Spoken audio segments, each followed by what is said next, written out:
bonjour. Bonjour. Là, vous manifestez ici au lycée d'Hirson depuis ce matin aux alentours de 8 h. Vous bloquez carrément les entrées. Oui. Pour quelle raison? Pour la réforme de la retraite qui nous plaît pas. En gros, je veux dire, ça nous concerne aussi, qu'on veut pas avoir une retraite à 70 ans non plus, quoi. Bon, voilà. On veut pas mourir avant la retraite. Donc voilà. Alors vous allez faire quoi exactement là? Et ben vers 9h30, 10h, on va aller manifester dans les rues. Donc bien sûr, on est encadré par les gendarmes, donc pour pas qu'il y ait de soucis. Et donc je pense qu'on va passer par la CGT, essayer d'aller voir avec eux ce qu'on peut faire. Et sinon, c'est surtout un défilé dans les rues, quoi. D'accord, vous allez manifester Oui. toute la journée. Est-ce que vous bloquez l'établissement toute la journée? Oui. D'accord. Et c'est venu comment ce mouvement? Et ben en fait, c'est par SMS qu'on a reçu hier dans toutes les classes apparemment. Et après, on s'est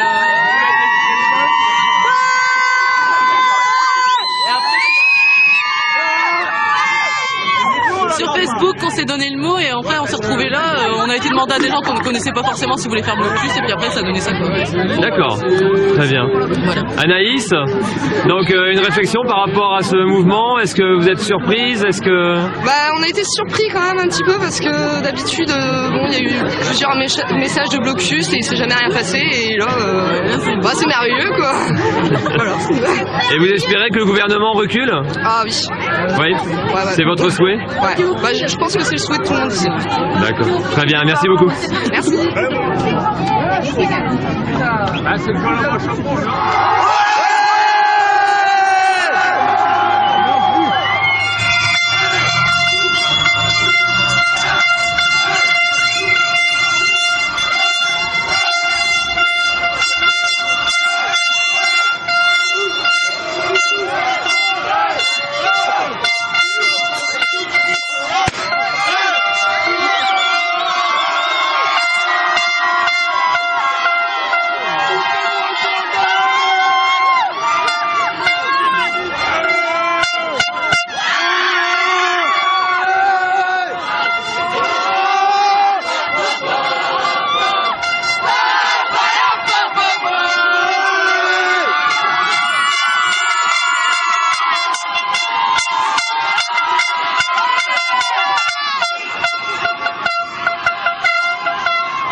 On s'assoit dans les rayons d'eau.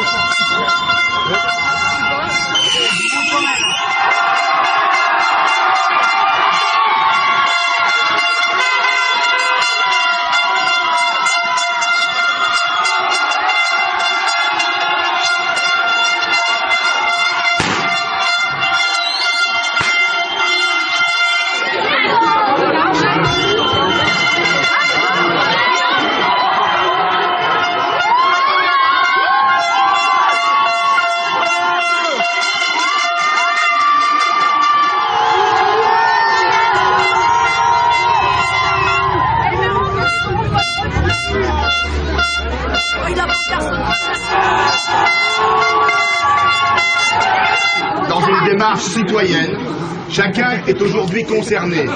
On est tous d'accord sur le principe que la réforme des retraites est sans doute aujourd'hui nécessaire. Cependant, cette réforme qui nous est proposée aujourd'hui ne va rien régler. Parce qu'on sait pertinemment qu'en 2014, les concessions qui vont être faites par ceux qui sont les plus fragiles, notamment les femmes, notamment celles et ceux qui ont une carrière morcelée du fait du chômage, du fait de la naissance des enfants, vont être plus pénalisés que ceux qui gagnent plus et ceux qui ont davantage de moyens. Et que forcément, ce qui est fait aujourd'hui ne suffira pas à régler globalement le problème des retraites. Dès que ce projet de réforme n'est pas quelque chose d'isolé. Il n'est pas simplement là comme ça, il est, à un moment donné, il se situe dans une politique plus générale, plus globale.